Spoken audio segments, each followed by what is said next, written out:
ನೋಡಿ ಗಿಡದ್ದು ಬುಡದ ಸೈಜ್ ನೋಡ್ರಿ. ಎರಡು ವರ್ಷಕ್ಕೆ ನಿಮ್ಗೆ ಯಾವ ಮಟ್ಟಿಗೆ ಬಂದಿದೆ. ತೆಂಗಿನ ಗಿಡ ನೋಡ್ದಂಗೆ ಆಗುತ್ತೆ ನನಗೆ. ಸೈಜ್ ನೋಡಿ.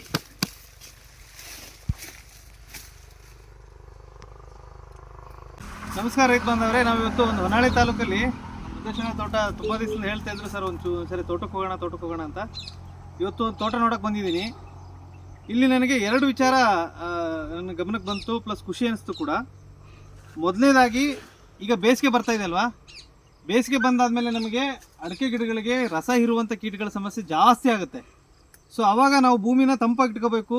ಇಲ್ಲಿರ್ತಕ್ಕಂಥ ಕ್ಲೈಮೇಟನ್ನು, ಅಂದರೆ ಏನೋ ನಮ್ಮದು ವಾತಾವರಣ ಅಂತ ಹೇಳ್ತೀವಿ, ಅಡಿಕೆ ತೋಟದ ವಾತಾವರಣವನ್ನು ನಾವು ತುಂಬ ಕೂಲಾಗಿ ಇಟ್ಕೋಬೇಕು. ಸೊ ಅದಕ್ಕೆ ಈ ಥರ ಯಾವುದಾದ್ರೂ ದ್ವಿದಳ ಧಾನ್ಯ, ಹಸಿರೆಲೆ ಗೊಬ್ಬರಕ್ಕೆ ದ್ವಿದಳ ಧಾನ್ಯಗಳನ್ನು ನೀವು ಪೂರ್ತಿ ಭೂಮಿ ಕವರ್ ಮಾಡ್ಕೊಂಡ್ರೆ ಇದೇನು ಮಾಡುತ್ತೆ, ಇವಾಗ ನೆಲ ಹಾಸವಾಗುತ್ತೆ.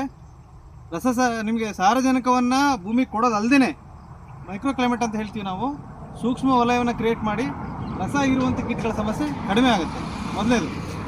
ಎರಡನೇದು ಒಂದು ಉದ್ದೇಶನ ಏನು ಮಾಡಿದ್ದಾರೆ. ಈಗ ಆ್ಯಕ್ಚುಲಿ ಎಲ್ಲರೂ ಗಿಡ ಕಟ್ಟುವಾಗ ನಾವು ಒಂದು ಐಡಿಯಾ ಹೇಳ್ತೀವಿ ಗೊತ್ತಾ, ಅಟ್ಲೀಸ್ಟ್ ಒಂದು 2 ಅಡಿ ಆದರೂ ಗುಂಡಿ ತಗ್ಸಿ ಅದಕ್ಕೆ ಮಣ್ಣು, ಕೊಟ್ಟಿಗೆ ಗೊಬ್ಬರ, ಇನ್ಯಾವುದಾದ್ರು ಬೇವಿನ ಹಿಂಡಿ ಅಥವಾ ಯಾವುದಾದ್ರು ಸಾವಯವ ಒಂದು ರೂಪದಲ್ಲಿ ಅದನ್ನ ಹಾಕಿ ಒಂದು 2-3 ತಿಂಗಳು ಕಳೀಲಿಕ್ಕೆ ಬಿಟ್ಟು ತದನಂತರ ಗಿಡ ಕಟ್ಟಿದರೆ ಗಿಡ ಚೆನ್ನಾಗಿ ಬರುತ್ತೆ ಅಂತ ನಾವು ತುಂಬ ಸರಿ ಹೇಳ್ತಾ ಇರ್ತೀನಿ. ತುಂಬ ಜನ ಕೇಳಲ್ಲ.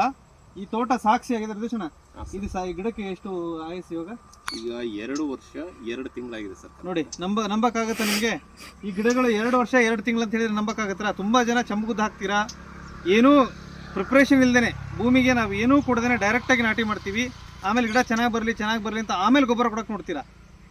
ಅದ್ರ ಬದಲಾಗಿ ಗಿಡವನ್ನು ನಾಟಿ ಮಾಡೋ ಮೊದಲೇ ಅಟ್ಲೀಸ್ಟ್ ಒಂದು 3 ತಿಂಗಳು ಮೊದಲು, ನೀವು ಮಳೆಗಾಲಕ್ಕೆ ನಾಟಿ ಮಾಡ್ತೀನಿ ಅಂತ ಹೇಳಿದರೆ ಒಂದು 3 ತಿಂಗಳು ಮೊದಲೇ JCBನಲ್ಲಿ ಗುಂಡಿ ತಗ್ಸಿ ಅದರೊಳಗಡೆಗೆ 1 ಬುಟ್ಟಿಯಷ್ಟಾದರೂ ಕೊಟ್ಟಿಗೆ ಗೊಬ್ಬರ ಹಾಕಿ ಅದಕ್ಕೊಂದು kg ಬೇವಿನ ಹಿಂಡಿನ ಹಾಕಿ, ಏನೂ ಮಾಡೋದು ಬೇಡ, ಅಷ್ಟನ್ನು ಮಾಡಿ ನೀವು ಒಂದು 2-3 ತಿಂಗಳು ಬಿಟ್ಟು ಚೆನ್ನಾಗಿ ಕಳ್ತಾದ್ಮೇಲೆ ಮಳೆಗಾಲಕ್ಕೆ ನೀವು ಗಿಡ ಕಟ್ಟಿರಿ, ನಿಮ್ಗೆ ಆಟೋಮೆಟಿಕ್ಕಾಗಿ ಏನೂ ಮಾಡ್ದಂಗೆ ಗಿಡ 2 ವರ್ಷಕ್ಕೆ ಈ ಥರ ಬರುತ್ತೆ. ಇದು ಇನ್ನು 2 ವರ್ಷಕ್ಕೆ ನಿಮಗೆ ಪಕ್ಕ ಇದರಲ್ಲಿ ಆಲ್ರೆಡಿ ಹಿಂಗಾರು ಬಿಡೋಕ್ಕೆ ಶುರು ಮಾಡುತ್ತೆ. ಉದ್ದೇಶನ ಆ್ಯಕ್ಚುಲಿ ನಿಮ್ಮ ತೋಟ ನೋಡಿ ಖುಷಿ ಆಯಿತು ನನಗೆ. ನಿಮಗೆ ಯಾವ ಒಂದು ಗಿಡನೂ ಕೂಡ ಇಲ್ಲಿ ಆರೋಗ್ಯವಾಗಿಲ್ಲ ಅಂತ ಅನ್ಸೋದಿಲ್ಲ. ಎಲ್ಲ ಗಿಡ ಸಮಾಗಿ ಹೈಟಾಗಿ ಚೆನ್ನಾಗಿ ಬಂದಿದೆ. ಇದು 4 ಜನಕ್ಕೆ ಒಳ್ಳೇದಾಗಲಿ ಅಂತ ಈ ವಿಡಿಯೋ ಮಾಡ್ತಾಯಿದ್ದೀನಿ. Thank you.